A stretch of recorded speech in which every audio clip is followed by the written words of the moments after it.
일생 동안 당신이 반드시 읽어야 될 100권의 책 일당백 Gone with the Wind 바람과 함께 네. 사라지다.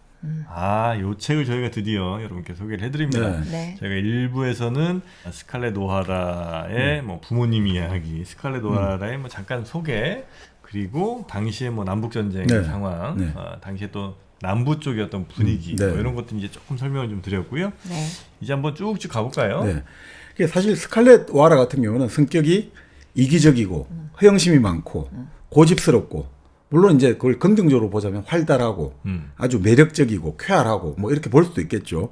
어쨌든 스칼렛 오하라의 특징은 욕망이 강한 사람이에요. 네. 욕망이 강하다. 이게 가장 자본주의적으로 좋은 인간형이죠. 욕망이 자본주의. 솔직하고. 욕망이 솔직하고 그 욕망에 숨길 줄 모르고 그리고 그 욕망은 뭐냐? 내 마음먹은 대로 꼭 할 거야라는 거죠. 가장 자본주의적인 인간형은 내 마음먹은 대로 반드시 해낼 거야거든요. 그런 의미에서 이제 이게 집념이 강하고 의지가 강한, 그러니까 사실은 미국 남부의 전통적인 여성상하고는 완전히 반대가 되는 거죠. 순종적이고. 예, 미국 남부의 가부장 사회에서는 남자는 재산을 소유하지만 여자는 재산을 관리하거든요.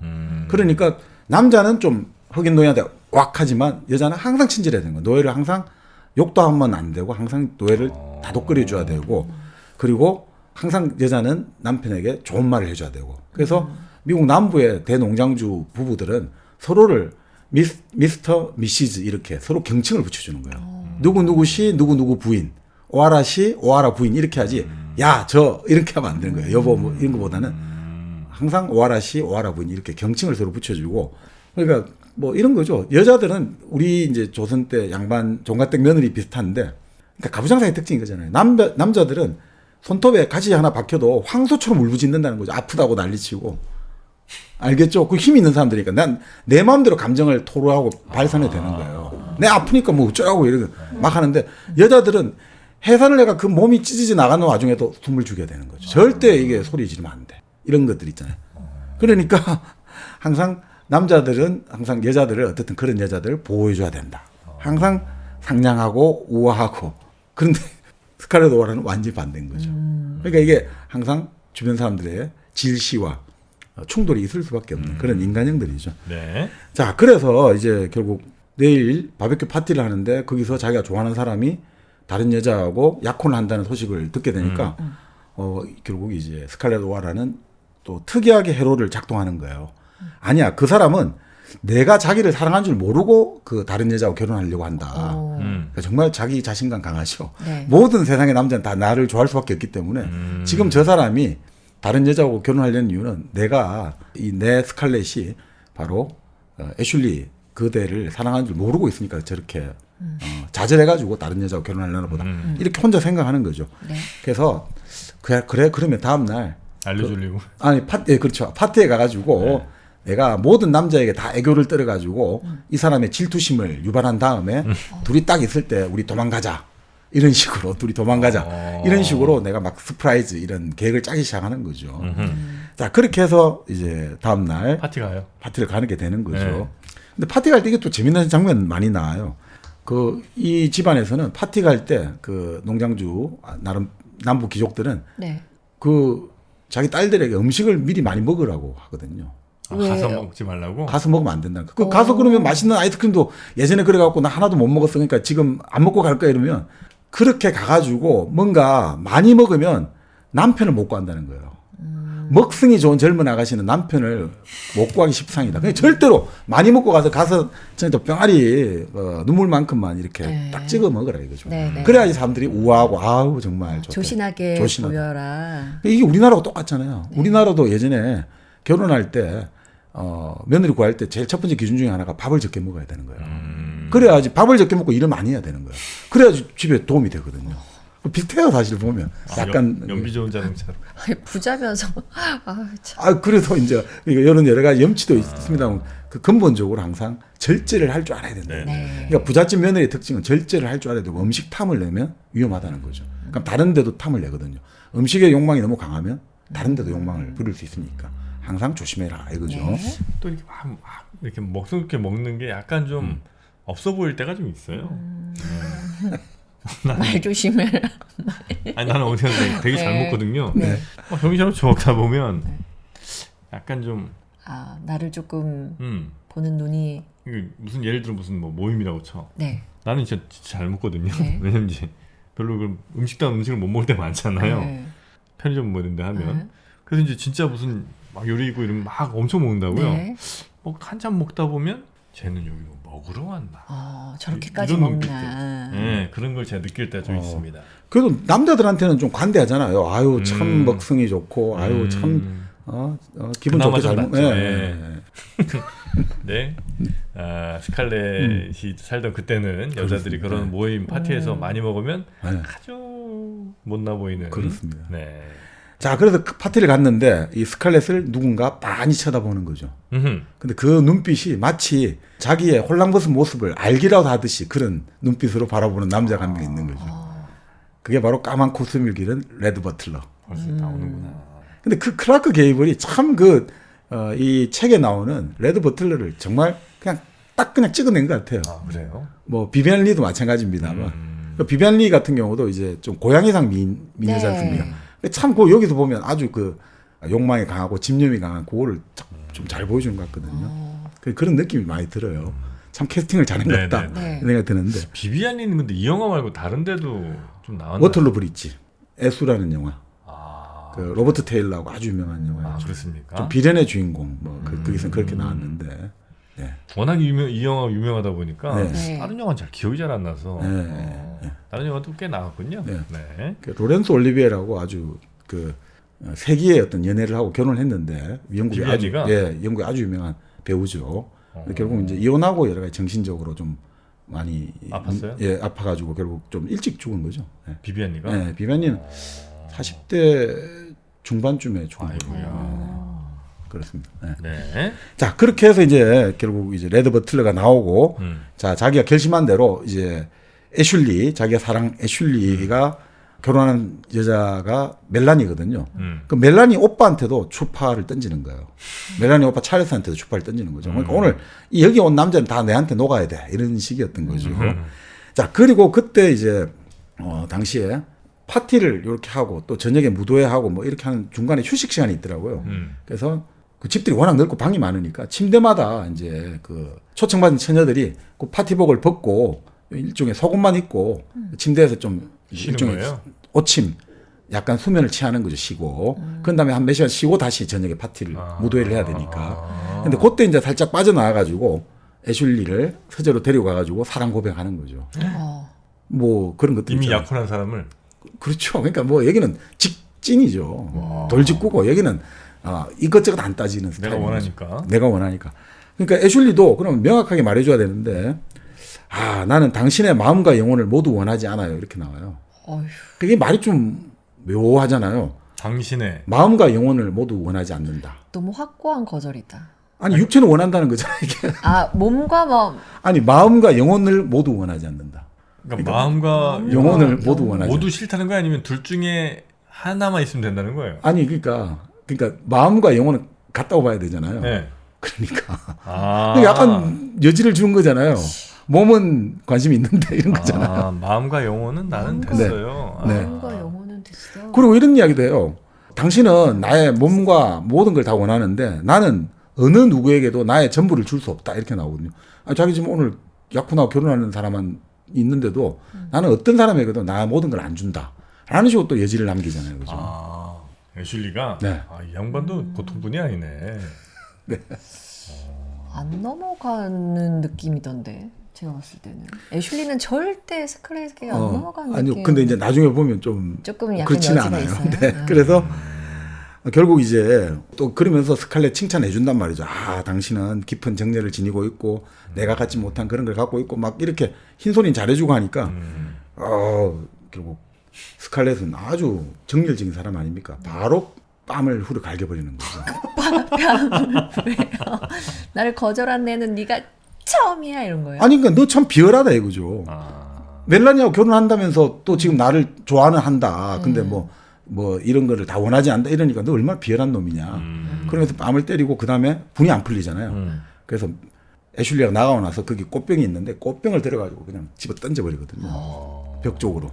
근데 벽에 부딪혀갖고 꽃병이 박살나면서 갑자기 소파에서 어떤 사람이 깜짝이야 하면서 일어나거든요. 그게 바로 레드 버틀러였죠. 다 듣고 있었던 거예요. 본의 아니게 어쨌든 다 듣고 있었던 네. 거죠. 자, 그러면서 이제 그런 얘기 하는 거죠. 아우, 숙녀는 매력이 없는데. 그러니까 레드 버틀러는 바람둥이고 그 젠치하고 너무 젠틀하고 이런 걸 너무 싫어하는 거예요. 너무 우아한치하고. 네. 당신은 활기가 넘쳐서 진짜 매력 있다. 이런 이제 또 이제 이야기를 하는 거죠. 자, 그 얼마나 부끄럽겠습니까? 자기의 이런 것들을 치부를 다 들킨 것 같으니까. 네.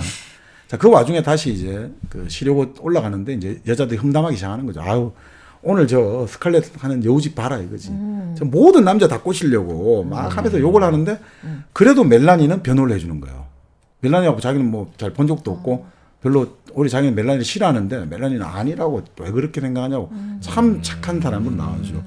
자, 이럴 때 참 강인한 모습이 나와요. 스칼렛 오하라가 집으로 가고 싶지만 절대 안 간다는 거죠. 나는 반드시 버텨가지고 저 여자들의 악담과 수치와 아픈 마음을 내 참아야 된다. 이게 참 대단해요. 원래는 이제 그 여자들이 막 나 이렇게 험담하고 그러면 에이 저 막 울면서 뛰쳐나가. 네. 심지어 지금 약간 차였잖아요. 그렇지. 그러니까 뛰쳐나가서 근데도 울면서 그걸 막 버텨. 그러니까 이 스칼렛은 기본적으로 항상 감정을 절제할 줄 알아요. 어떻게 보면 욕망이 강하니까 그런데 아버지가 이제 이야기를 천신만고 끝에 돌아와가지고 이제 나는 엄마만 있으면 우리 엄마 아버지가 모든 걸 해결해 줄 거라 해가지고 돌아왔는데 아버지는 정신이 반쯤 나가 있고 엄마는 어젯밤에 돌아가셨다는 거예요. 그러면 사람들이 엉엉 울 거잖아요. 이렇게 엄마 아버지를 좋아했는데 참아야 된다는 거예요. 내가 여기서 눈물을 흘리면 막 엉망진창이 돼버린다. 이 사람들 지금 나만을 바라보고 있는 저 많은 사람들을 봐라. 지금 우리 집안의 흑인 노예와 내가 데리고 온 지금 이 멜라니와 아이들과 이 사람들이 나를 바라보고 있는데 내가 여기서 무너지면 안 된다. 울더라도 나 혼자 사람들이 없는 데 가서 울어야 된다. 야, 이게 엄청 강한 사람이에요. 항상 그렇게 나와요, 여기서. 진짜 토지의 서희랑 너무 닮아있네. 맞습니다. 그래서 레드 버틀러가 그런 이야기 하는 거죠. 너는 손수건이 필요 없는 여자 아니냐 이거죠. 너는 아무리 손수건이 필요할 때도 손수건이 필요 없는 사람 아니냐 이거죠. 왜 그러냐? 나중에 나옵니다만 내가 지금 이렇게 이거에 감정이 쏠리고 생각을 하면 머리가 터질 것 같고 미칠 것 같아. 내일 일은 내일 생각하기로 하자. 내일은 또 다른 오늘하고는 또 다를 거야. 이게 참 또 장점인 동시에 그러니까 지금 현재 상황에 굴하지 않겠다는 또 그것도 보여주고 있는 거죠. 네. 그래서 그런 것들하고 좀 비슷할 것 같습니다. 그래서 결국 이렇게 여러 가지 일들이 벌어지고 있는 와중에 이제 전쟁 소식이 들려오는 거죠. 사실 남북 전쟁은 그 섬터 요새라고 그 남부 쪽에 일종의 요새 있거든요. 항구 쪽에 있을 거예요. 요새가 북부라기보다 전국군이 있었는데 거기에 대해서 남부 쪽에서 먼저 포격을 해가지고 쫓아내고 네. 그러면서 이제 남북 전쟁이 시작됐다고 봐요. 근데 어쨌든 본격적으로 된 거는 이제 링컨 대통령이 이제 병사들 7만 6천 명을 소집했다. 이러면 이제 전쟁이 이제 본격화되는 거잖아요. 자, 이렇게 소식이 나오니까 이제 여기 파티에 모인 청년들이 자, 우리 다들 참전하자. 우리 다 지금 파티할 때가 아니다. 말 타고 다 이제 우리 입대하자. 이렇게 막 떠나는 거예요. 그래서 갑자기 이 파티장에서 전부 모두 나 참전할래. 왜냐하면 그 당시 분위기가 남부 여성들이 이런 분위기였대요. 남편이 참전 안 하잖아요. 그러면 겁쟁이가 되느니 미망인이 되기를 택하겠다. 차라리 남편이 죽는 게 다 영광스럽다 이거죠. 그러니까 무조건 나가야 돼. 이 저항 의지가 아주 굳건하게 그 여성들이 오히려 부추겨 준 거죠. 그러니까 뭐 무조건 나가라 되는 거예요. 네. 과연 그 애국심이었을지 아니면 남편 보내버리고 싶어서 설마 그랬겠어요. 그건 아니겠지요. 네. 네. 근데 이렇게 파티를 하고 나서 잔뜩 술도 먹고 집에 갈 때는 말 타고 또 갈 거 아니에요. 이때는 대리 마부가 없었죠. 대리 마부 있었지 있었을까? 않아요? 네. 이름이 태박 114. 대박 네. 114. 네, 태박 114 대리 앱이 있잖아요. 네. 네. 특히 추운 겨울 술 기운이 더 빨리 올라옵니다. 네, 맞아요. 네, 이럴 때 하여튼 뭐 그냥 술 냄새만 맡으셨어도 일단 기사님을 모시는 게 가장 현명한 방법이다. 맞습니다. 네, 요즘에 근데 이제 대리 기사님들 특히 연말연시 보니까 엄청 기다리는 분들이 많던데 그 많은 사람들 기다릴 때 저는 당당하게 불렀어요. 대박 114 대리운전으로. 네. 바로 오시더라고요. 네. 적립금도 많이 쌓이셨겠네요. 적립금 지금 요 돈 정도면 아마 강남까지는 안 돼도 뭐 강서 쪽에 아파트 하나 살 수 있을 거예요. 과장. 죄송합니다. 네. 네, 대박 114 대리운전 적립금 엄청 많이 쌉니다. 네. 네. 자, 대박 114 대리운전으로 빠르고 안전하게 귀가하시기 바라겠습니다. 앱을 꼭 깔아주시면 감사하겠습니다. 네. 자, 이때 네. 이제 그 아까 말씀드린 멜라니 오빠 찰스가 스칼렛의 매력에 푹 빠져버렸거든요. 아하. 그래서 본래 자기가 마음에 두고 있는 또 애슐리의 여동생이 있었는데 네. 거기는 막 그냥 팽개쳐버리고 바로 스칼렛에게 청혼을 하는 거예요. 이제 내가 전쟁터 나가야 되는데 당신 결혼해 주겠습니까? 이 청년 전사에게. 그러니까 스칼렛이 바로 응낙을 해버리는 거예요. 그 자리에서? 네. 왜냐하면 이때 결혼을 해야지 내가 애슐리에게 관심이 하나도 없다는 걸 증명할 수 있다. 아. 그리고 애슐리 동생 허니가 나를 이렇게 골탕을 먹였는데 얘 애인을 내가 지금 결혼을 해버리니까 이제 완전히 아, 애슐리한테도 복수하고. 뭐 다 복수하는 거다 이거죠. 다 복수한다 이거죠. 아니 이 지금 일어난 사건들이 그 파티장 안에서 바로 그날 하루 만에 일어난 일이죠? 네. 자, 그런데 갑자기 딱 흘러가지고 2주일이 흘러가지고 바로 이제 결혼을 해가 아내가 되었는데 네. 2달이 되기 전에 미망인이 돼버려요. 아, 전사 소식이 바로 들려와요? 예, 근데 이 전사가 싸움에서 전사한 게 아니라 네. 그 군대 가가지고 이제 그 병에 걸려가지고 아이고야. 그래서 총도 못 들어보고 이제 전사를 하게 된 아, 근데 거죠. 그 사이에 아기가 생겼단 말이에요? 며칠 같이 있었잖아요. 여기서 보면 오하라 스칼렛은 뭐 두 번째 남편, 세 번째 남편하고도 그냥 뭐 이렇게 뭐 조금만 해도 금방금방 애가 아주 애를 잘 만드는 여자 이렇게 아이를 잘 만드는 여자입니다. 예. 그렇게 나오죠. 뭐 젊기도 하고 하니까. 네. 네. 자, 그러니까 뭐 이게 미망이 됐는데 아이는 임신을 해버렸어요. 그러니까 뭐 이게 뭐 참 그렇게 됐죠, 그죠? 네. 자, 그래서 아들 웨이드를 출산했어요. 근데 이제 출산하고 났는데 재미가 없는 거예요. 왜냐하면 뭐 이 스칼렛은 파티하고 그래서 자기 예쁜 옷과 몸매와 자기 이제 매력을 발산한 게 인생의 낙이었는데 젊은이들이 다 떠나고 남아있는 사람들은 노인, 여자 그리고 몸이 좀 불편한 사람들만 있으니까 뭐 아무것도 없는 거죠. 파티도 없고. 파티가 없으니까. 네. 아까 말씀드린 대로 베일을 무릎까지 검은색 상복만 입고. 예, 베일을 3년간 써야 되는데 야, 그러니까 이게 답답하기도 하고 자기는 진짜 영화도 보면 나옵니다만 초록빛 옷이 참 잘 어울려요. 그러니까 눈빛이 약간 비비안리도 약간 그 연한 연두색 에메랄드 빛이던데 이 옷하고 너무너무 잘 어울려요. 네네네. 진짜 이 드레스하고. 자, 그렇게 하니까 재미가 없잖아요. 네. 그러니까 식사도 안 하고.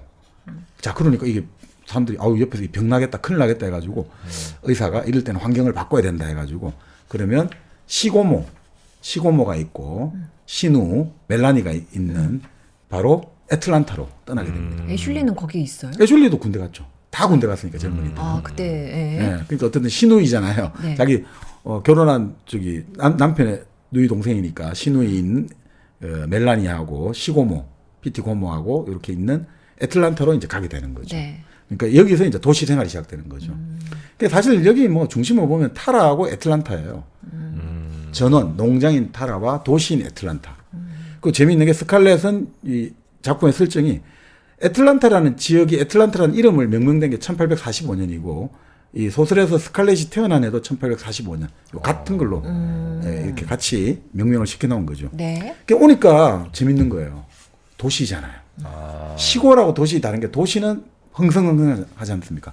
많은 사람들이 있고 물자 교류가 활발해지다 보면 뭔가 생기가 넘치는 것 같으니까 자기 마음에 드는 거죠. 거기에다가 이 애틀란타도 여전히 남부 도시니까 그 풍습 아까 말씀드린 한 번 오면 그냥 뭐 1년도 좋고 뭐 상관없는 거죠. 그러니까 뭐 느릿느릿하게 그렇게 이제 생활하게 되는 거죠. 자, 그러면서 이제 사람이 모자라고 하다 보니까 전쟁 와중이잖아요. 이제 간호사 일을 하게 되는 거예요. 이제 자원봉사식으로 일주일에 4일 정도 병원 가가지고 스칼렛이 다 누구나 다 해야 되니까 이거는. 그래서 남북 전쟁 때 남부 여성들이 이제 이런 간호 일을 하게 되고 또 이제 옷 같은 거 만들어가지고 보내야 되지 않습니까? 바느질을 하게 되고 이러면서 여성 그 자선 단체들이 조직화되면서 여성들이 결국은 이 정치적인 힘들이 생겨나기 시작하는 거죠. 우리가 메이지 유신 때 봤습니다만 하급 사무라이들이 어떻게 정치적인 힘을 가지게 됐느냐? 같이 공부하고 같이 뭘 하면서 조직을 만들기 시작하잖아요. 조직을 만들면서 결국 리더가 나오고 이러면서 발전하게 되거든요. 그러니까 전쟁이라는 게 사실 여성들에게는 상당히 이제 여성의 권리를 향상할 수 있는 기회가 많아지죠. 그렇죠. 2차 대전 때도 뭐 군수물자 같은 거 많이 생산하면서 참정권 같은 게 또 생겨나는 것들도 많고 하니까. 네. 자, 그렇게 해서 이제 나름 재밌는 도시 생활을 하는데 문제는 무도회가 열려고 해도 못 가잖아요. 미망인이 다 이래가지고. 미망이란 말이 요즘 좀 있습니다. 어쨌든 여기 쓰고 있으니까 미망이란 말 좀 쓰겠습니다. 그래서 자기가 지금 생각하니까 신세가 처량한 거죠. 지금 겨우 17살인데 남편은 죽었고 아이는 옆방에서 발악하듯이 울어대고 나는 지금 춤도 못 추고 세상과 단절됐다는 생각에 계속 침대에서 그냥 통곡을 하는 거예요. 나는 이 도대체 내 신세가 뭐야.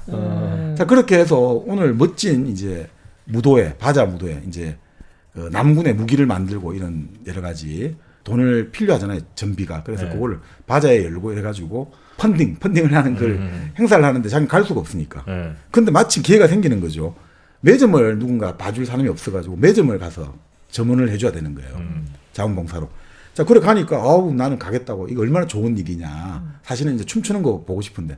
자, 그래 가가지고 이제 딱 이렇게 바라보고 있는데 사람들은 추고 있는데 자기는 춤을 출 수 없지만 이렇게 보면서 이제 스탠드 요 탁자 밑으로 계속 발을 이제 같이 따라 움직이는 거죠. 영화에 보면 참 재미있습니다. 자, 근데 거기에 레드 버틀러도 참석한 거예요. 왜냐하면 레드 버틀러가 그 당시 그 애틀란타에서 상당히 유명 인사가 되어 있는 거죠. 왜냐하면 당시에 남북 전쟁 나면서 북부 함대 있지 않습니까? 네. 정부군 함대가 남부 쪽 항구를 거의 다 봉쇄해버려요, 해안선을. 그 남부에서 목하나 이걸 팔아가지고 영국에 유럽에 보내가지고 그 돈을 가지고 돌아가야 되는데 물건이 안 들어오는 거예요. 완전 봉쇄가 돼버려요. 네. 자, 그럴 때 그걸 뚫고 뭐 북군 쪽하고 좀 뇌물을 써가지고 레드 버틀러는 그래가지고 돈을 엄청 버는 거예요. 군대 안 갔어요? 레드 버틀러는 그런 이런 전쟁 자체를 아주 혐오하고 경멸하는 거죠. 야, 이거 말은 애국이고 어쩌고 하지만 전부 다 돈 때문에 일어난 거야. 이걸 왜 하냐 이런 거거든요. 이 사람은 되게 그런 걸 안 하는 거죠. 네. 그래서 이 사람은 한 번씩 그렇게 전쟁이야말로 돈을 벌 기회다 이거죠. 그러니까 재밌는 말이에요. 나라가 일었을 때 돈을 벌 기회가 있고 나라가 망할 때 돈을 벌 기회가 있는데 나라가 일었을 때는 돈을 버는 게 천천히 가는데 나라가 망할 때는 한꺼번에 막 벌 수 있다 이거죠. 그래서 자기가 이럴 때 팍 하는 거죠. 이럴 때 땡겨야 된다 이거죠. 아니 작가는 그런 거 어떻게 알았지? 어? 이 작가 이 마가린 미첼인가요? 자기 네. 할아버지한테 다 들은 거 아니에요? 그래서 그런가? 자기 할아버지한테 아버지나? 아버지한테 그리고 이 9년간 집필을 할 때 그 네. 당시에 풍속이랄까 이런 잡지 신문을 전부 다 그 연구를 하고 네, 네, 네. 답사도 하고 그래서 요 전부 다 이제 사실은 실제 지명들입니다. 클레이턴 카운티 나오고 애틀란타 다 그거를 같이 쓰고 있으니까 상당히 현실감이 있습니다. 네. 그러니까 스칼렛 같은 경우는 이런 사람 같아요. 그러니까 자기 자신을 버리면서까지 어떤 대상이랄까 사람이랄까 이념이랄까 이런 걸 사랑할 능력이 절대 없는 거예요. 그러니까 아주 어떻게 보면 현실적인 사람인 거죠. 그러니까 아무리 내가 아니야 나도 저런 우리 이 남부를 위해서 뭘 바쳐야 돼 남부가 필요하다 이렇게 말은 하지만 아무리 마음을 먹으려도 자기 자신에 대한 충실한 정직성 이것 때문에 사리 판단이 확실한 거예요. 웃기는 소리야 이런 거지. 말만 저렇게 뭐 좋은 말 하지만 저거 다 그냥 헛소리 같아. 네. 뭐 전쟁이 어떻고 안 들어온다 이거지. 아주 어떻게 보면 현실주의자고 그리고 자기 자신의 주관이 뚜렷한 사람인 거죠. 자, 그래서 이 사람이 레드 버틀러가 딱 이 스칼렛을 보니까 딱 놀고 싶은데 못 놀아가지고 우울한 얼굴 표정이잖아요. 네네. 자, 그럴 때 이 무도회에서 예전에 우리 80년대 90년대 그 노예팅 같은 거 했지 않습니까? 아, 네네네네네네. 미팅에서 뭐 자, 이 사람하고 오늘 데이트하고 싶으면 뭐 10,000원, 50,000원 뭐 네네. 이렇게 오늘 우리 돈을 모으기 위해서 춤추고 싶은 여자를 선택하는 일종의 노예 경매 방식의 그걸 하겠습니다 된 거예요. 그럴 때 다른 사람 누구한테는 내 $10 내겠다는데 레드 버틀러가 저는 찰스 해밀턴 부인을 위해서 금화로 $150를 내겠습니다 된 거예요. 찰스 해밀턴 부인이 바로 스칼렛 오하라죠. 스칼렛입니다. 네. 그때 이제. 150이면 엄청 큰 돈이에요. 그것도 금화란 말이죠. 금화. 그러니까 이런 지폐는 가치가 떨어지지 않습니까? 아, 금이 이제 저죠. 전쟁 중에는 뭐 최고죠. 그렇죠, 금이죠. 그러니까 요즘 치면 뭐 한 1,000만 원 내겠습니다 이래 된 거죠. 와. 내가 1,000만 원 낼게 이래 된 거죠. 그러니까 사람들이 아니 여기는 미망인입니다. 잘 모르시나 본데 안 됩니다. 그러니까 바로 오하라 스칼렛은 아까도 말했듯이 나는 나를 가장 사랑하잖아요. 네. 내가 좀 하고 싶은데 저는 하겠습니다 된 거죠. 그래서 둘이 춤을 추는 거죠. 그러면서 레드 버틀러가 그 춤추면서 말을 해주는 거죠. 소문이나 평판 따위 신경 쓰지 마세요. 자신에 대한 생각만 하세요. 그게 바로 지혜의 시작입니다. 당신이 정말 지혜로운 사람이군요. 이렇게 이제 막 칭찬해 주는 거예요. 남이 쑥덕쑥덕 이런 거 신경 쓰지 말라고. 너 자신에 충실해라. 그게 지혜로운 사람이다. 그래서 레드 버틀러한테 딱 해가지고 그런 것들이 이제 춤췄다니까 막 동네방네 소문이 날 거 아닙니까? 네. 그래서 그 자기 고향 타라에 누가 편지를 써서 꼰지른 거죠. 당신 딸 말이야 지금 미망인인데 그 평판도 나쁜 레드 버틀러라는 사람하고 춤을 추고 말이야 이게. 그래서 고향에서 너 그러면 안 된다. 아버지가 데리러 온 거죠. 안 되겠다. 아이씨, 집으로 데려간다고요? 자, 그런데 이제 아버지를 어떻게 이제 구워 삶아야 되냐 생각을 하고 있는데 레드 버틀러가 이 아버지를 데리고 나가서 술을 진탕 마신 거예요. 그래서 술 마시고 나서 아버지가 만약에 술 마시면 이제 흔히 말하는 꽐라가 됐단 말이죠. 만취해가지고 자기 방에 손님 방에 가야 되는데 막 그냥 소파 같은데 대충 눕힌 거예요. 그래서 코를 드르렁드렁 골고 이렇게 해가지고 다음 날 바로 스칼렛이 먼저 선제 공격을 시작하는 거죠. 아버지 때문에 수치스러워서 살 수가 없어요. 어떻게 이렇게 손님을 오셔가지고 밤새 술을 마시고 코를 드르렁 걸고 이런 데서 잠을 자고 제가 진짜 얼굴을 들 수가 없어요. 그러니까 아버지가 이거 안 되는데 이래 된 거죠. 그래서 야 이거 엄마한테 말하지 말고 그럼 나는 여기 계속 있을게요. 서로 타협을 해가지고 애들한테 잔류하는 걸로 그런 거죠. 그렇게 이제 나오고 네. 진짜 재밌네 이 스칼렛. 자, 그런 와중에 전쟁이 계속되니까 결국 이제 남북 동맹의 화폐 가치가 계속 떨어지는 거죠. 봉쇄가 되고 있으니까 물건이 안 들어오니까. 그렇겠죠. 자, 그런데 그러니까 식량, 옷값 가격이 상승할 수밖에 없죠. 인플레이션이 될 수밖에 없는 거예요. 물건이 모자라는 거죠, 실제. 그래서 이제 롤빵 이런 거 대신에 옥수수빵을 먹어야 되고 쇠고기도 이제 먹기가 힘들어지고 커피랄까 차가 아주 귀해지는 거죠. 커피가 아주 귀해집니다, 이때. 네. 아 지금 상당히 고민되는데요. 왜요? 커피도 나왔고 소고기도 나왔어요. 네, 둘 다 갑시다. 둘 다 가요. 어쩔 수 없다. 커피는 1kg 1kg. 커피잖아요. 소고기는 소선당이죠. 소선당이잖아요. 네. 참 그렇게 물가가 많이 올랐을. 지금 사실 물가 많이 오르지 않았습니까? 많이 올랐어요. 그럼에도 불구하고 소선당 소고기는 여전히 착한 가격을 지키고 있습니다. 밖에서 한 번 먹을 거 네. 집에서 여러 번 먹을 수 있잖아요. 아유 이 소고기는 밖에서 사 먹는 그런 소고기가 훨씬 또 맛있습니다. 더 맛있어. 네. 저는 지금 주문 좀 해야 되겠습니다. 제 것도 좀 해주시면 안 돼요? 에이, 나도 먹고 싶다. 네, 툭불 소고기 맛있게 네. 드실 수 있는 소선당 한우 여러분과 함께들 함께 하고요. 그리고 또 이때쯤 되면 떡국 생각날 거 아닙니까? 네. 떡국에 또 그 사골 국물 다 소선당 한우 있습니다. 다 있군요, 안에. 네, 소선당 한우 그 사골 국물로 떡국 끓이시면 그렇게 또 맛있습니다. 맛있겠다. 떡국 드시고 나서 뭐 마셔요? 커피 마셔야죠. 커피 마셔야죠. 커피는 또 1kg잖아요. 네. 1kg 커피 포털 사이트에서 1kg 커피를 검색하시면 되는데 1kg 커피에서 커피도 있고요. 커피 용품들도 또 많이 네, 있습니다. 네, 맞습니다. 네, 들어가 보시면 굉장히 합리적 가격에 뭐 주전자라든지 아니면 뭐 이렇게 필터라든지 네. 아니면 뭐 캡슐 등등 하여튼 굉장히 많은 네. 커피 부속 용품이라고 할까요? 네, 네. 그런 것들도 많이 있으니까 혹시 취미로 요즘 커피 내려 드시는 분 많잖아요. 네. 그런 거 하실 때도 아주 좋은 선택이 될 수 있습니다. 1kg 커피 앱을 깔아 두시면 아주 편하게 또 주문하실 수 있으니까 두 개 놓치지 마시고 1kg 커피 소선당 한우 늘 함께 해주시기 바랍니다. 네. 네. 자, 이렇게 애틀란타에 남게 되어가지고 이제 활력은 계속 충전되는 거죠. 특히나 왜 그러냐면 이제 뭐 모임에 이제 나갈 수 있잖아요. 한 번 하기가 힘들어서 그렇지. 아하. 선을 넘었잖아요. 그렇죠. 그러니까 춤도 추고 승마도 하고 모임도 나가고 참 여기서 말 타기가 중요한 걸로 나오는 것 같아요. 물론 여인들이 말을 탈 때는 결국 다리를 이렇게 벌려 타면 좀 보기가 그렇다 해가지고 다리를 모아가지고 옆으로 이렇게 탔다 뭐 이렇게 나오는. 위험하지 않나? 오. 그러니까 말 달리기보다 천천히 이제 갈 때 이렇게 나올 것 같습니다만 뭐 급할 때는 그냥 탔겠지만 네. 이렇게 나오는데 하여튼 참 승마가 계속 나옵니다. 나중에 승마라는 게 결국 또 모티프가 됩니다. 이게 또 비극의 모티프가 되기도 하는데 자 그리고 결국 이 좋은 이유가 레트가 이제 고모 집으로 계속 찾아오는 거예요. 네. 말은 고모님을 위해서 고모님한테 좋은 이야기 들으려고 옵니다 하는데 이 시고모가 워낙 또 말하기 좋아하는 사람이고 또 레트가 올 때마다 봉쇄선을 뚫고 요즘 말하는 밀수가 갖고 오는 거잖아요. 합법적 밀수, 여기 허가받은 밀수를 하니까 그러니까 뭐 구하기 힘든 뭐 사탕이랄까 이런 것들 구하기 힘든 물건들 가져오니까 얼마나 좋겠습니까? 네네. 시고모 입장에서는. 자, 그러니까 항상 환영하는 거죠. 자, 이러면 이야기하다가 또 스칼렛 오하라를 데리고 이제 마차를 태우고 나와서 드라이브, 요즘 좀 바람 쐬러 나가는 거죠. 드라이브 시켜주고 또 무도회도 데려가주고 그러니까 병원에서 딱 퇴근할 때 되면 집에 딱 데려다주고 그러니까 레드 버틀러가 완전히 운전기사 역할에다가 남자친구 역할에다가 기다리 아저씨 역할에도 다 해주는 거예요. 모든 돈이 엄청 많은 사람이니까. 지금 둘이 사귀고 있는 중이에요? 결국 사귀게 된 거죠. 어허. 레드 버틀러는 지금 이럴 때 교육선 한번 그러니까 우리가 말하는 거 있지 않습니까? 내 배가 한번 들어오면 네. 그 있지 않습니까? 뭐 내가 이제 무역선 배 한번 들어오면 내가 다 해줄게 하듯이 네. 이때 뭐 이익이 뭐 소설에 나옵니다만 1000%도 2000%. 뭐 그렇겠죠. 그러니까 10배, 20배씩 이익이 나니까. 자, 그러는데 재밌는 게 이렇게 나와요. 아니, 이 사람은 이제 나이가 뭐 17살 많다고 했지 않습니까? 네. 30대 중반이죠. 네. 스칼렛 오하라는 17이고.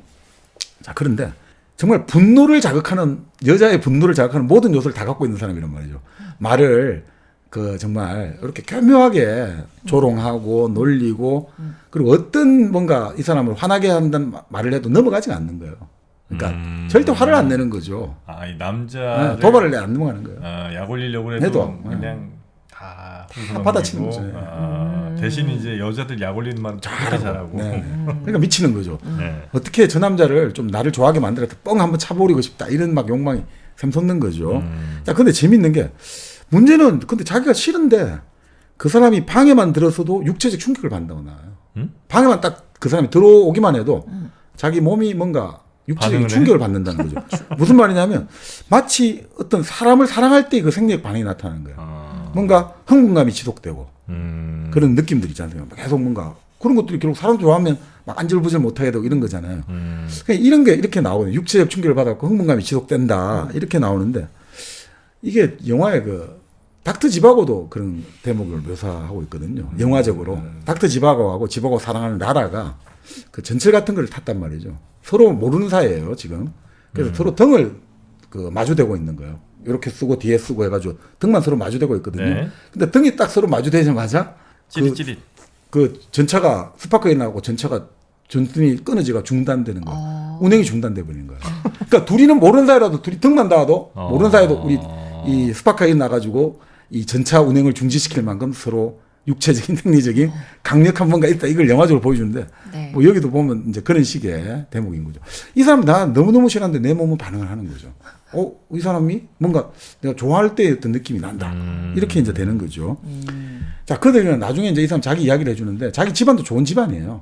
근데 집안이 좋은데 예, 미국의 웨스트포인트 우리 말하는 육군사관학교를 문제가 일으켜가지고 퇴학을 당하고 그다음 도박의 길로 나왔단 말이죠. 그러니까 아버지가 당장 집안에서 파문. 절대 이놈은 집안에 이제 쫓아내버리고 그 집안이 좀 힘들어졌잖아요. 여러 가지. 그럴 때 돈을 줘도 이 돈을 무조건 다 돌려주는 거예요. 절대 너 돈은 안 받아. 들어온 돈이야. 도박을 하면 우리 집안에서 도박사는 나올 수가 없어. 뭐 이런 거죠. 자, 그런데 뭐 공공연하게 이 사람 항상 한 말이 전쟁의 이유는 돈이고 이거는 전쟁이란 건 이게 대의명분을 내세우지만 절대 그건 아니다. 뭐 이런 식으로 이야기하면서 가진 돈을 한 푼도 안 남기고 그 남부 동맹에서 발행하는 공채 있지 않습니까? 이걸 사는 사람들은 결국 전쟁이 끝날 때는 거지가 돼 있을 거다. 결국 거지가 됐죠. 왜냐하면 그 정부가 망한 나라의 국채는 그냥 그렇죠. 휴지조각, 화폐는 휴지조각이 되니까. 나중에 이게 갚아줄 거라고 하고 이제 정부가 그렇습니다. 발행하는 건데 예. 이제 나라 망하면 끝나는 거죠. 그렇죠. 그걸 이미 알고 있어요. 네. 그래서 사실은 스칼렛이 사랑하는 애슐리도 그걸 알고 있단 말이죠. 전쟁 나갈 때 이거는 전쟁은 말이 안 된다. 그렇지만 애슐리는 알지만 나는 남부를 위해서 기꺼이 죽겠다 하고 나가는 거고 레트는 안 그러는 거죠. 내가 왜 죽어? 그런 점에서 스칼렛이 가만히 생각해 보니까 레트가 똑똑한 사람이다 생각하는 거예요. 얘가 똑똑하구나. 그래서 스칼렛이 그러면서 막 나무라는 거예요. 근데 속으로만 생각하지 왜 그걸 말을 내가 남들한테 불쾌하게 만들고 적으로 만드냐 이러니까 레트가 딱 한마디 하는 거죠. 당신은 매사를 그렇게 위선자로 살아가냐. 위선자로. 그러니까 생각하고 말이 달라지면 위선자잖아요. 이런 식으로 반박하니까 스칼렛이 뭐 어떻게 말로는 당해낼 수가 없는 거죠. 자, 그러면서 그 이야기를 하는 거죠.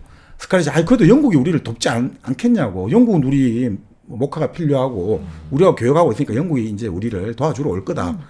신문에 그래 나오지 않냐니까 레트가 딱 한마디 하는 거죠. 신문 절대 읽지 말라고. 영국은 절대로 지는 편에 내기를 걸지 않는다. 그래서 영국인 거다. 이미 이 전쟁은 끝났다 처음 시작할 때부터. 그 영국을 본받아서 미국은 절대로 지는 쪽에다가 절대 배팅하지 않는 거죠. 우리 12.12를 보고 여러 가지 보지만 4.19를 보지만 5.16 이런 걸 보면 절대 지는 쪽에 배팅을 하지 않는 거죠. 자, 그래서 남부 동맹, 남부 연합은 어차피 패배할 운명이다.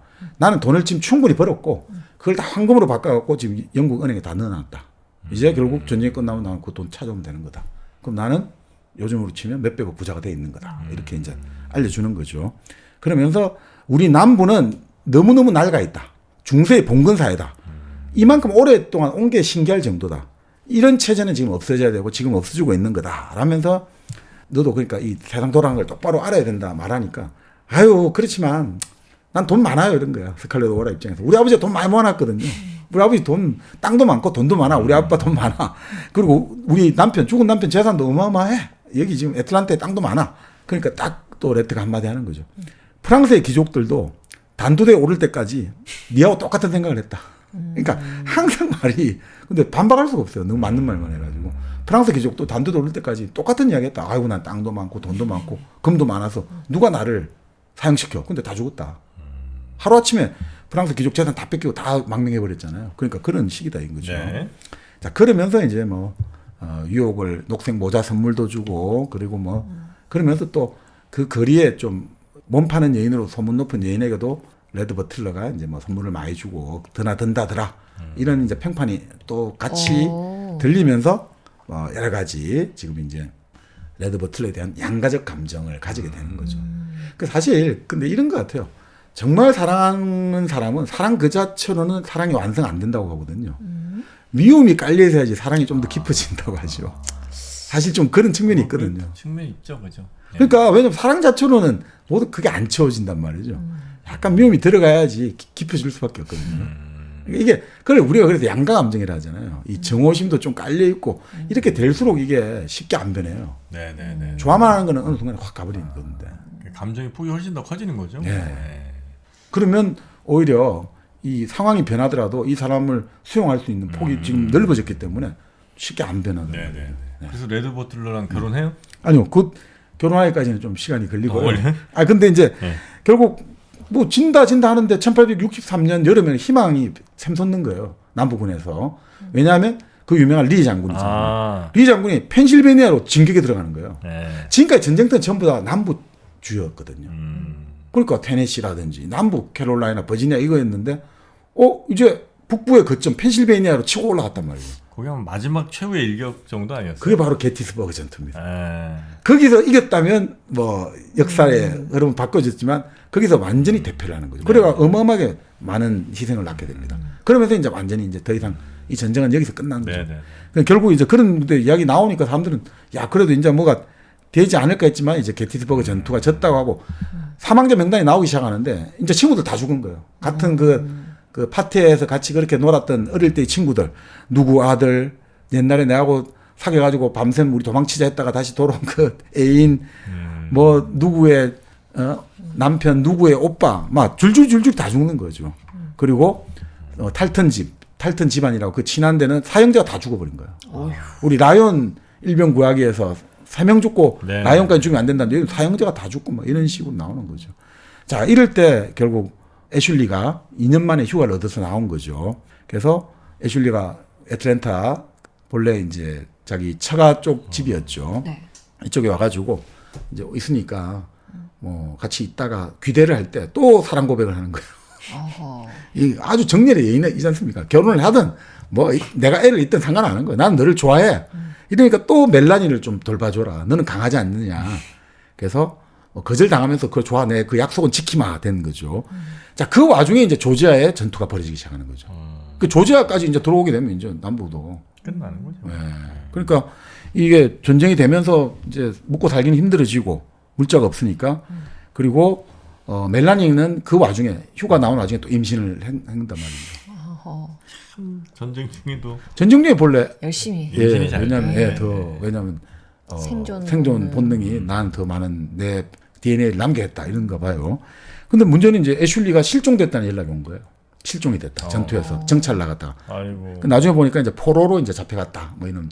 북부군 쪽에. 네. 근데 이제 그 포로 수용소가 이 좀 재밌는 이야기 나오는데 당시에 남부 북부 전쟁은 포로가 발생하지 않습니까? 네.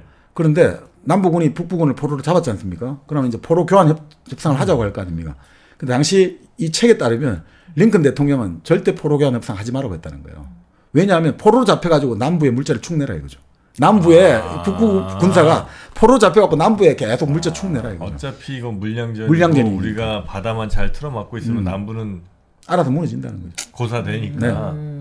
그러니까 차라리 어차피 그렇다고 저 포로들 안 먹일 건 아니니까. 네, 그래서. 근데 남부가 물자가 없다 보니까 포로한테 줄 것도 없잖아요. 네. 그러니까 포로들이 막 그냥 대규모로 죽어 나가는 거예요. 그러니까 이제 북부에서는 그 이야기를 듣고 그래 그러면 우리가 저 포로를 잡은 남부군도 똑같이 해줘라고 할 거 아니냐 이거죠. 네. 그러니까 걱정이 되는 거죠. 아유 그래 가면 그래서 로그 아일랜드라는 그 포로 수용소에서는 남부 군인이 거기 수용된 장병의 4분의 3이 죽었다는 거예요. 뭐 그렇게 나와요. 그 사실 영국이 그 남아프리카 공화국 있지 않습니까? 보호 전쟁을 했을 때 그 보호인들 그때 강제 수용소 있죠. 네. 일종의 나치가 만든 그 강제 수용소의 원형이 어떻게 보면 그 영국이 보호 전쟁 때 그걸 만들어 갖고 거기서 많이 죽었어요, 사실. 그런 것들 같아요. 여기도 지금 보면 그런 수용소에서 많이 죽었다고 나오죠. 네. 그 대신에 만약에 이 포로 수용소 가기 싫으면 북부군에 이제 정부군에 충성 맹세를 하고 그러면 이 남부군 병사 중에 얘들을 서부 인디언하고 싸움해라고 서부로 보낸다는 거예요. 남부에 다시 상황하는 건 좀 그러니까 그러면 서부에 가서 2년간 복무하면 다시 자유 몸으로 해준다. 이렇게 이제 했는데 그건 완전히 배신 배반이잖아요. 네. 그래서 이제 그거는 애슐리는 안 했다는 거죠. 근데 그 이야기를 듣고 스칼렛은 아니 저 좀 멍청하지 않냐 이래 되는 거죠. 선수하고 나서 석방되고 나서 탈영해가 고향으로 오면 되는 거 아니냐 이거죠. 왜 그것을 안 하냐 이거죠. 아주 현실적이네요. 그러니까 그 바로 레드 버틀러에게 말을 하는 거죠. 당신 같으면 그러지 않겠냐니까. 나는 그렇게 하지 하면서. 근데 왜 애슐리는 그렇게 안 하냐 이렇게 하거든요. 예, 레드 버틀러가 아주 냉소적으로 말하는 거죠. 그 양반은 신사거든요. 그 남부의 어떤 신사, 내가 남부에 대해서. 그러니까 이 옛날 사람이다 이거죠. 그래서 이 사람은 그래 못할 거다. 레드 버틀러는 끊임없이 애슐리를 항상 경멸하고 좀 싫어해요.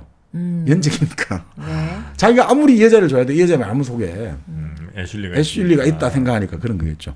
자, 이 와중에 결국 이제 뭐 조지아, 애틀란타까지 이제 압박이 들어오는데 그 사령관이 북부군 사령관이 셔먼이에요. 셔먼 장군.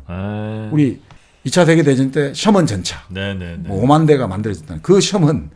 여기 남부에서는 완전히 악마의 대명사로 이렇게 나와요. 어마어마하게 남부에 와가지고 그 불을 지르고 그 약탈을 하고 뭐 이런 식으로 이미지가 돼 있는데 그래서 이제 조지아 향토 경비대 누구냐면 자기의 시아버지를 희망했던 그 아까 애슐리의 아버지 그리고 자기의 큰아버지 시백부 자기 이제 남편 죽은 남편의 큰아버지 이런 할아버지들까지 다 가야 되는 거야. 그 어린애들 15살 뭐 이런 애들도 16살까지 네. 다. 예. 그렇게 가고 이제 뭐 사람들이 약이 없고 하니까 막 그냥 팔다리 이제 마취도 없이 잘라야 되고 이제 완전히 아수라장이 연출되는 거죠. 이 와중에 스칼렛은 아이고 나는 이제 그러면 우리 고향으로 가야겠다. 타라로. 그러니까 레드 버틀러가 말려요. 새로운 경험은 절대로 놓치면 안 된다. 이 포위를 하고 이런 경험은 너 놓치면 안 된다. 그것은 너의 이성을 살찌우게 한다. 왜 경험을 이 좋은 경험할 수 있는 거를 보내냐고 이걸 경험해야 된다. 포위 당하는 경험? 포위 당하고 거기서 한번 이 포위 당하고 이런 막 전쟁이 벌어지고 이런 걸로 지켜봐야 된다 이거죠. 그래요? 네. 위험하지 않나? 여성들에게 더 뭐. 타라도 위험하다는 거죠. 타라가 어차피 너희들 그쪽 가는 북군 쪽에 진경도에 해당하기 때문에 어차피 거기 가도 위험하니까 차라리 여기서 남아가지고 지켜봐라. 그리고 의사도 말리는 거죠. 지금 멜라니가 임신하면 안 된다 이거죠. 골반이 좁고 이래가지고 그 와중에 지금 임신을 했는데 지금 이 상태에서 그 타락까지 가다가는 이 어떻게 애가 잘못 죽는다. 절대 가면 안 된다. 뭐 이런 식으로 나오는 거죠. 참 전쟁의 참상이 여기서 많이 나옵니다. 네. 그래서 애슐리의 그 아버지죠. 자기가 진짜 시아버지로 모시고 싶은 거기가 만나게 되거든요. 그 예전에 만날 때 그런 이야기를 해요. 스칼렛 오하라에게. 지금 이제 자기 며느리가 임신했다는 소식은 들었으니까 내가 살아가지고 손자를 보고 싶었는데 이 말하면서 이제 전쟁터 나가거든요. 그러니까 전쟁이라는 건 그렇잖아요. 살아 손자를 보고 싶어도 다 죽게 되는 거죠. 결국 이제 그 애슐리의 아버지도 죽게 되고 이제 많은 사람들이 죽게 됩니다. 자, 그러면서 이제 이 소문이 도는 거예요. 양키들은 악마다. 양키들은 사람들을 막 해치고 어린애들도 총검으로 찌르고 여자들은 막 성폭행을 하고 노인들은 안에 가둬둔 채 집에 불을 질러가 화형을 시킨다. 완전 양키들은 악마다 소문이 나 있었거든요. 그러니까 레드 버틀러가 그건 아니라고 알려주거든요. 그건 아니다. 양키들은 해치진 않는다. 그리고 지금 너 타라에 가려고 하는데 지금 타라에 편지가 왔는데 너희 동생이 지금 장티푸스 걸리는데 그 전염돼 더 위험하다. 그러니까 양키는 악마도 아니고 여기 있어라. 괜찮다. 크게 그렇게 가지 않는다. 이런 이야기하면서 그러면서 고백을 하는 거예요. 나는 지금까지 만났던 어떤 여자보다도 훨씬 더 당신을 원하고 어떤 여자보다도 당신을 위해 더 오랫동안 기다려왔다. 그러니까 나랑 결혼하자. 그러니까 결혼해 줄래라고 했는데 갑자기 결혼이 아니라 나는 딜을 하고 싶다. 뭐 이러니까 스칼렛 오하라가 머리가 좋지 않습니까? 당신 지금 말은 내보고 정부가 되어달라는 거냐? 애인이 되어달라는 거냐? 그러면서 딱 한마디 아주 핵심을 찌는 한마디 해요. 나더러 압이 없는 애새끼나 한무대기 낳아달라는 그런 말인가요? 그게 아주 직설적인 거예요. 당신 그러니까 한마디로 지금 결혼을 신청하니까 내한테 구원을 하는 게 아니라 뭐 말 그대로 뭐야 정부가 되어가지고 애비 없는 애 새끼는 한 무더기 낳아달라 이 말이야? 이렇게. 그러니까 이제 레드 버틀러가 나는 너가 이래서 너무 좋다. 너무 좋다. 제약이니 그것은 도덕이니 이게 아니라 진짜 실질적인 문제의 딱 핵심을 지적하는 여자는 너밖에 없다. 이 애틀란타 전체에. 그래, 그래서 결혼을 해달라는 거야, 말라는 거야. 아니 그러니까 정부가 왜 그러는 거야? 좀 원망스러웠는데 문제는 이제 바로 9월 1일 날 이제 결국 애틀란타에 이제 밀물듯이 포승이 물려오기 시작하고 결국 나중에 이제 뭐 피난을 가야 되는데 아무도 없어요. 아비규환 아수라장이 돼 있고 지금까지 평생 자기 혼자 힘으로 아무것도 한 적이 없는 여자가 스칼렛이거든요. 네. 지금 아무도 없어요. 친구도 없고 이웃도 없고 노예도 없고 아무도 없어요. 그 와중에 임신한 멜라니를 데리고 자기 아들을 데리고 아무도 도움이 안 되는 흑인 여자 노예를 데리고 어떻게든 피해야 돼요. 지금 아무도 없어요. 그러니까 이거 어떻게 해야 되나 이게 머리가 이제 복잡해지잖아요. 그래서 그런 이야기가 나와요. 이처럼 기나긴 오후는 다시 없으리라. 이처럼 묻어 놓어도 다시 없으리라. 이 와중에 멜라니는 아이를 낳겠다고 지금 진통이 오기 시작했어요. 지금 우리가 막 악마라는 양키 군대는 이제 시내 들어온다고 하고 이제 우리 아군 병사들 남부군 병사들은 후퇴들 나서기 시작하고 막 후퇴 나서면서 양키에 넘어가면 안 된다고 화약을 터뜨려 갖고 온 동네가 지금 난리가 나 있는데 애를 낳게 되고 의사한테 찾아가니까 의사는 지금 사람이 죽었는데 내가 지금 애 낳게 됐냐고 난 못해. 그러니까 결국 흑인 노예 아이는 나는 산파 해본 적 있었는데 막상 받아보라니까 나 해본 적 거짓말이에요. 그러니까 할 수 없이 그냥 이 스칼렛이 하는 거야. 해보자. 그러니까 덤을 끓이고 막 해가지고 결국 아이를 받아낸 거예요. 자, 그 다음에 이제 피난을 가야 되잖아요. 이 여자가 현실에서 머리가 참 이제 딱딱딱 이제 현실을 생각해요. 지금 내가 어떻게 해야 되냐. 레트를 찾아야 된다. 그래서 흑인 여자애 보고 레트 버틀러를 찾아와. 술집에 가 있을 거다. 그 술집에 있는 거죠. 그 유흥가 술집 가가지고 레드 버틀러에게 만나가지고 우리 집으로 무조건 말을 가지고 오라고 해라. 피난을 가야 되니까 말 마차를 가지고 오라. 그래서 결국 이제 하녀가 가서 이제 레드 버틀러에게 부탁을 했죠. 그래서 레드 버틀러가 결국 훔쳐가지고 아주 야인 말을 한 마리 가져와요, 마차를. 그것도 목숨을 걸고 훔쳐가지고. 왜냐하면 지금은 그 마차를 다들 끌고 가려고 할 거 아닙니까? 남부군도 끌고 가려고 다 징발하려고 하니까. 그렇죠. 우리 치면 자동차 좋은 거 다 끌고. 네. 자, 이 와중에 결국 이제 거느리고 가야 되는 거죠. 레트가 딱 말꼬피를 잡고 이제 옆에 스칼렛을 앉히고 뒤에는 이제 지금 막 아이를 낳은 멜라니하고 아기 그리고 흑인 노예 자기 아들 웨이드 이렇게 딱 앉히고 이제 막 불이 사방에 화염이 뜰고 있는데 이걸 뚫고 가야 되는 거예요. 네. 자, 그럴 때 갈 때 찰스의 권총을 갖고 가는 거예요. 자기 죽은 남편의 권총을 딱 차고 그 멜라니 있는 자기 오빠의 칼, 자기 할아버지가 썼던 그 군도를 차고 참 이게 상부적인 문화예요. 이 무에 대한 문화가 있는 거예요. 예, 무력에 대한 것들 있죠. 무기에 대한 것들. 자, 이 난장판을 결국 온갖 우여곡절을 통해서 결국 벗어났어요. 그래서 도시를 벗어났어요. 도시 벗어나서 이제 몇 킬로 남았지만 아직도 위험하단 말이죠. 근데 갑자기 레드 버틀러가 자, 요렇게 해갖고 네가 요렇게 하면 타락까지 갈 수 있을 거야. 그리고 이 지점에서 나는 헤어져야겠다라고 선언해요. 왜 같이 안 가고 끝까지? 나는 무너져가는 남군에 입대를 해야겠다고. 갑자기. 레드 버틀러가 그렇게 현실주의자가 무너져가니까 내가 입대를 해야겠다. 에이, 역시 나에게도 남부의 피가 흐르는 것 같아. 결국 나에게 내가 이렇게 싫어하는 낭만. 결국 무너져가는 것에 내가 마지막으로 그런 것들이 있잖아. 나도 같이 갈래. 이런 것들이 있잖아요. 나도 남부 놈이구나. 이런 식으로. 야, 이 남자 진짜 모르겠다. 그러니까 스칼렛이 난리가 날 거 아닙니까? 아니 지금 전쟁이 일어나고 있고 나고병들이 있고 양키병도 있고 이런 온갖 난간이 기다리고 있는데 이거를 내보고 가라고? 지금 나보고 어떻게 가란 말이니까 너는 잘할 수 있어. 이런 거죠. 너는 무기력하지 않아. 당신처럼 이기적이고 집념이 강한 사람이라면 절대로 너는 해낼 수 있다. 이렇게 이야기하는. 그러면서 이런 이야기하는 거예요. 명예를 더욱 사랑하지 않았던들 그대여 나는 그대 또한 사랑하지 못했으리라. 결국 내가 너를 사랑하는 것은 내가 뭔가 또 남부를 사랑하는 뭔가 있었구나. 동교태구나 생각하고 나도 좀 역겹지만 나는 가야겠다. 내가 죽을지도 모르는데 내게 키스를 해다오 하고 키스를 하고 떠나는 거예요. 그때 이 스칼렛이 이 말이 나오는 거죠, 속으로. 그는 나를 버리고 떠난다. 지금 다 개소리고 분명한 것은 그는 나를 버리고 떠난다. 그래서 막 저주를 퍼부어요. 에이 비열한 남자. 대포알이 네 머리 위에 직통으로 떨어져가지고 네 몸이 수백만 조각으로 산산조각 찢어져 버려라. 이렇게 저주를 퍼붓는 거죠. 그런 다음에 이제 자기가 나서기 시작하는 거죠. 평생 혼자 안 해본 사람이. 그러니까 타라에서 애틀란타로 갔다가 다시 돌아온 과정이에요. 네. 돌아오면서 달라지는 거죠. 우리가 하나 신화의 기본구조. 더 갔다가 돌아올 때 달라지는 거죠. 지금까지 누군가의 딸, 누군가의 항상 보호를 받는 대상에서 이제 내가 온갖 고생을 다 하면서 다시 돌아오는 거죠. 그래서 이 영화에 보면 비가 쭉 내리고 위에 다리 위로 양키 군대가 지나가는데 밑에서 숨을 죽이면서 말을 휘잉 못하게 잠그고 막 물 밑에서 물에 발발발 떨면서 숨고 있고 이런 것들이 막 나옵니다. 아주 잘 나옵니다. 결국 그렇게 해가지고 악몽 같은 강행군을 해가지고 막 바퀴가 도랑에 빠지지 않습니까? 밀어 올리고. 그래서 결국 이제 타라 집까지 이제 20km가 남은 거예요. 이 밤새 강행. 그래서 9월에 태양을 해서 이제 말은 보니까 너무너무 완전히 지쳤고. 근데 이런 거죠. 어머니에 가기 위해서 나는 간다 이거죠. 그러니까 어머니한테 가면 다 해결될 거야. 이게 핵심이죠. 이 사람은 어머니가 나의 구원자니까. 어릴 때부터 항상 모든 것은 엄마, 아버지가 다 해줬으니까.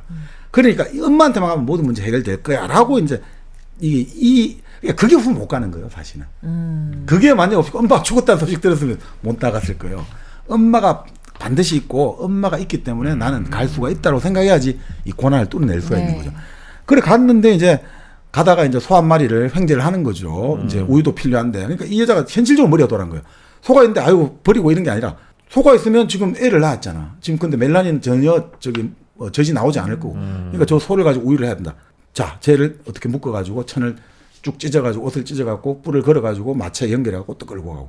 그러니까 아주 그때그때 어떤 현실적인 임기응변 이런 대처를 하기 시작하는 거죠. 자, 그렇게 해서 마침내 언덕 꼭대기에 올라가지고 어둑해지는 하늘 배경으로 이제 자기 집이 보이는 거예요. 저 이제 멀리. 과연 집은 어떻게 되었을까? 다 불탔을까 하는데 그래도 하얀 벽이 보이면서 베란다에 어떤 형체가 있는 거죠. 우리 집은 불타지 않았구나. 그래서 딱 보니까 아버지가 있는 거죠. 그래서 제가 돌아왔어요 하는 거죠. 내 딸아 하는데 뭐 감격적인 장면입니다만 그런 다음에 일꾼이 나오는 거죠. 일꾼도 나오고 다 도망쳤다고 흑인들은 막 그때 양키 군대가 들어오면서 다 해방시켜준다 해가 다 도망쳤는데 그 충실한 일꾼, 대지라고 부르는 일꾼은 남아있고 그래서 아버지하고 뭐 감동적으로 만나서 이야기하는데 아버지가 약간 좀 이상한 것 같아요. 네. 그래서 아버지가 이야기하는 거죠. 동생들은 회복 중이다. 장티푸스에서. 근데 엄마가 장티푸스에 걸려서 어젯밤 엄마가 돌아가셨단다. 이렇게 나오죠. 근데 이 여자가 그때 딱 보여주는 스칼렛은 꿋꿋함을 유지하는 거죠. 나는 꿋꿋해야 돼. 얘도 지금 울면 안 돼. 왜냐하면 참 재밌는 거야. 아픔을 겪어야 하는 시간은 앞으로 한평생 계속 될 테니까 지금 그 아픔이 나를 괴롭히게 그냥 내버려 두어서는 안 돼. 어차피 그건 앞으로 내 평생 그 아픔을 가져갈 거다. 그러니까 지금 내가 그 아픔이 나를 괴롭혀서는 안 돼. 딱 그러니까 마음 딱 먹고 내가 지금 뚫고 나가야 돼 생각하는 거죠. 그래서 딱 모아보니까 남은 노예는 3명 딱 있는 거예요. 자기 어릴 때부터 유모, 어머니 있고 그다음 충실한 일꾼, 남자 일꾼 대지, 그리고 대지의 이제 부인으로 사온 흑인 노예 딜시. 요 3명이 있는 거예요. 100명이 있었는데 다 도망치고 양키 부대에 합류하고 해가 뭐 결국 이런 식으로 해서 3명만 남아 있는 거죠. 자, 그럼 먹을 게 없냐? 뭐 먹을 것도 없다 이러니까 그러니까 고구마 밭 있지 않냐? 고구마 캐라. 그리고 술 없냐? 지금 힘든데 하니까 술 없는데 하니까 그 뭐 말고 그 아버지가 뭐 엄마하고 담근 거 있잖아요. 아, 역시 우리 스칼렛 마님은 대단하십니다. 그러니까 여기서는 그렇게 나와요. 좀 흑인 비하인데 흑인들은 지시하기 전에는 아무런 생각을 하지 않는다. 라는 식으로 이제 좀 비하하게 나옵니다. 그렇게 해서 이제 결국 아주 이제 여기서부터 모습을 보여주는 거죠. 이게 탁탁탁 일을 하고 지시를 내리고 그리고 이제 여동생 이제 방을 찾아가니까 여동생들 지금 정신이 없는데 어멈이 이제 여동생들 간호하는 거죠. 계속 매일 몸을 씻겨주고 그래서 어멈과 해우를 하는데 이제 어멈이 자기 엄마죠. 엘렌 엄마 어떻게 죽었냐 물어보니까 죽을 때 아프고 이럴 때 내 이름 안 불렀냐 다 궁금하잖아요. 나의 이름 스칼렛 이름 안 불렀냐 엄마가. 그러니까 자기 그 유모는 어멈은 절대 아예 아무 이름 안 불렀다는데 옆에 있는 다른 여자 노예가 정직한 노예가 있거든요. 아니라고 다른 사람 이름 불렀다고. 그러니까 유모가 자꾸 눈치를 줘도 아니라고 이건 정확히 말을 해야 된다고. 그 마님이 돌아가실 때 필립 이런 남자 이름을 불렀다. 옛날에 그 남자? 예, 자기가 좋아했던 친척 오빠인데 집에서 반대해가지고 갔다. 결국 그 오랜 시간이 걸려가지고 자식을 여러 명을 낳고 해도 죽을 때는 이루어지지 못한 첫사랑 이름을 딱 2번 부르고 죽었다. 이렇게 이제 나오죠. 그러니까 그렇게 나오고 근데 그런 거 들어도 이제 막 감흥이 없는 거죠. 중요한 것은 어떻게 하느냐. 이제 나에게 안식처라든지 도피처는 사라졌다 이거죠. 이제 어린아이로서 보호를 받으며 그렇게 내 자리에 눕게 될 날은 이제 다시는 오지 않는다. 짐을 떠맡길 사람이 이제 아무도 없어진 거예요. 이제 모든 짐은 내가 짊어져야 된다 이거죠. 아버지는 늙고 정신이 오락가락하죠. 동생들은 병에 걸려 있죠. 멜라니 같이 되고 멜라니는 연약하고 지금 힘에 빠졌죠. 멜라니가 낳은 아이, 내 지금 아들 다 그렇지. 흑인들은 내 치맛자락만 매달려 있지. 그러니까 결국은 이 내 안락한 삶을 파게 되고 이것이 고생의 끝인 줄 알았는데 여기서부터 이제 고생이 시작되구나. 19살 미망인 스칼렛 오하라 해밀턴 그녀 이외에는 아무도 없구나. 이렇게 이제 나오는 거죠. 겨우 19살. 네. 젊은 시절은 다 흘러가 버렸다. 이제 나의 짐은 내가 지어야 되고 그 어깨가 튼튼한 사람이야 짐을 지게 마련이다. 근데 나는 이제 여러 가지 고난을 겪었고 이제 나의 어깨는 강해졌다. 내일은 할 일이 너무 많으리라 라고 말을 해요. 내일은 할 일이 너무 많. 이제 나는 아버지의 귀여운 맏딸 You are my sunshine, You are my sunshine 하지 않습니까? My only sunshine이 아니고 이제는 너는 이제 아버지의 귀여운 집안의 천사가 아니라 이제 너는 집안의 가장이 되어야 된다. 약간 여기가 한번 전반부 네. 끝이라고 보도 되겠네요. 네네 그렇습니다. 그러면 지금 총 쏘는 거 여기 장면 전에 나와요? 네. 그거 조금 이따가 나오는 건데. 좀 네. 이따가. 근데 이게 가장 이제 여기서 핵심 전기죠. 네, 네. 그래서 이걸 딱 보면서 이제 뭐냐면 모든 짐은 내가 누군가가 떠넘길 수가 없고 내가 다 해야 되는 거고 할 일은 이제 너무 많으리라. 근데 여기서 나오는 게 또 프런티어 정신이죠. 미국 문학이 가지고 있는 프런티어 정신. 그러니까 프런티어라는 게 변경을 개척하는 거잖아요. 근데 이때 변경이라고 할 때 이게 물리적인 영토도 되지만 기본적으로 내 삶의 공경을 개척하는 거거든요. 내 삶에 요 영역이 있었잖아요. 지금까지는 집안의 딸로서 막 천방지축 귀한 딸이었는데 이제 그게 깨져버렸잖아요. 그러면 나에게 닥친 이 황무지 같은 삶을 난 다시 개척해 나갈 거야. 이게 바로 프런티어 정신입니다. 강인한 삶의 의지. 그래서 이런 이야기 하는 거죠. 그렇지만 중요한 것은 모범이 필요하거든요. 롤 모델. 딱 그 생각하는 거죠. 우리 아버지, 예를 들면 한 푼의 돈도 없이 이 타라를 이렇게 세웠고, 우리 엄마 엘렌도 어떤 그 우리가 모르는 슬픔으로부터 우뚝 일어섰다.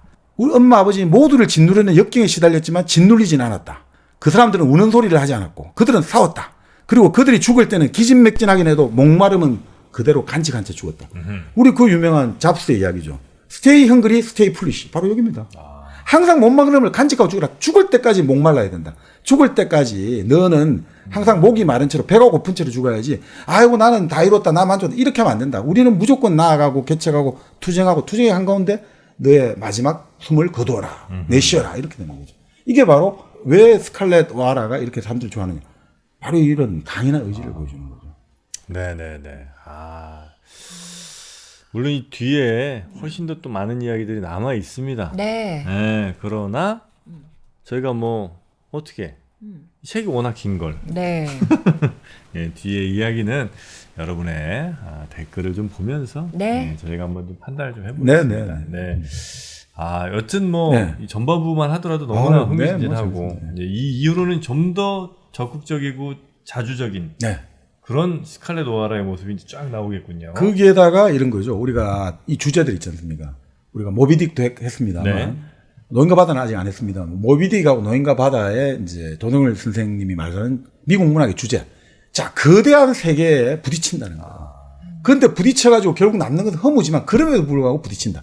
바로 자, 여기서 이제 그러면 고비가 한번 겪고 다 잘 될 줄 알았는데 모비딕에 나온 듯이 우리가 인생에서 가장 멀고 힘든 항해를 마치고 항구에 돌아오지만 다시 또 멀고 힘든 항해 또 기다리고 있는 거예요.